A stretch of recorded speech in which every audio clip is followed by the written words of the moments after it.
Sale December 31 முதல் ஜனவரி 4 வரை. Smart mobile வாங்கும் அனைவருக்கும் 3 இலவசம். அனைவருக்கும் இதயத்தின் பொங்கல் நல்வாழ்த்துக்கள். பொங்கலோ பொங்கல்.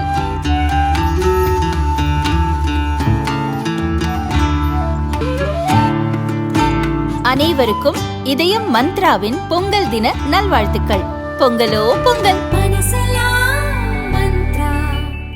வங்கதேச பிரதமராக இருந்த ஷேக் ஹசீனா 2024 பதவி விலகிய பிறகு அங்கே முகமது யூனுஸ் தலைமையிலான இடைக்கால அரசு பொறுப்பேற்றது. அப்போது தொடங்கி வங்கதேசத்தில் சிறுபான்மையினருக்கான எதிரான வன்முறைகள் அதிகரித்துள்ளது. பாகிஸ்தான் மற்றும் சீனாவைச் சேர்ந்த பயங்கரவாத அமைப்புகளுக்கு வங்கதேச இடைக்கால அரசு அதிக சுதந்திரம் அளிப்பதாக கூறப்படுகிறது.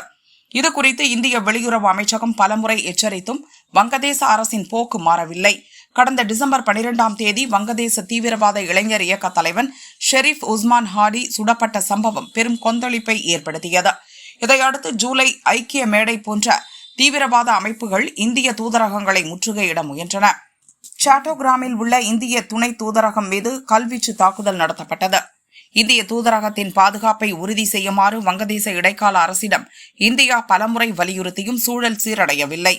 குறிப்பாக மைமென்சிங் பகுதியில் தீபு சந்திரதாஸ் என்ற இந்து நபர் கும்பலால் அடித்துக் கொல்லப்பட்டு எரிக்கப்பட்ட சம்பவம் பெரும் பதற்றத்தை உருவாக்கியது. அதனைத் தொடர்ந்து தொடர்ச்சியாக இந்துக்கள் கொல்லப்படும் சம்பவம் அதிகரித்தது. இந்த நிலையில் வங்கதேசத்தில் வரும் பிப்ரவரி 12ஆம் தேதி பார்லிமெண்ட் தேர்தல் மற்றும் பொது வாக்கெடுப்பு நடைபெற உள்ளது. தேர்தல் நெருங்கும் வேளையில் அங்கே வன்முறை அதிகரிக்கக்கூடும் என்ற அச்சம் நிலவுகிறது. வங்கதேசத்தில் உள்ள இந்திய தூதரகம் மற்றும் துணை தூதரகங்களில் பணிபுரியும் அதிகாரிகளின் குடும்பத்தினர் உடனடியாக இந்தியா திரும்புமாறு அறிவுறுத்தப்பட்டுள்ளனர்.